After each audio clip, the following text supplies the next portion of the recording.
पोला त्योहार, जिसे छत्तीसगढ़ में पोरा तिहार कहा जाता है, भाद्रपद की अमावस्या के दिन संपूर्ण छत्तीसगढ़ में पोला तिहार मनाया जाता है। यह त्योहार कृषि पर आधारित है। छत्तीसगढ़ एक कृषि प्रधान राज्य है। ऐसी मान्यता है कि इस दिन से ही धान के पौधों में दूध भरना शुरू हो जाता है।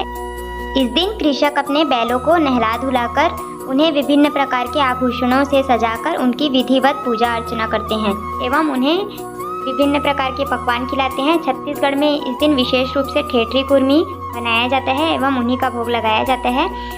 इस दिन घरों में मिट्टी के बैलों की पूजा अर्चना की जाती है। मिट्टी के बैल एवं मिट्टी के बर्तन, जिसमें जाता, पोरा, कढ़ाई, चूल्हा एवं सब प्रकार के बर्तन होते हैं, उनकी भी पूजा अर्चना की जाती है। उनमें ठेठरी कुर्मी विशेष रूप से चढ़ाया जाता है एवं इस दिन से ही छोटे बच्चे जो होते हैं वो मिट्टी के बैलों को चलाकर खेलते हैं।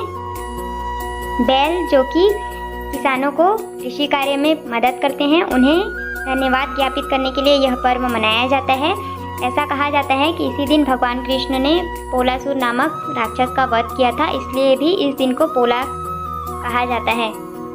पोला त्यौहार को छत्तीसगढ़ में पोरा तिहार के नाम से मनाया जाता है, महाराष्ट्र में बैल पोला के नाम से एवं अन्य राज्यों में भी इसे बड़ी धूमधाम से मनाया जाता है। इस दिन बैल दौड़ का भी आयोजन होता है। इस प्रकार पोला तिहार धूमधाम से मनाया जाता है।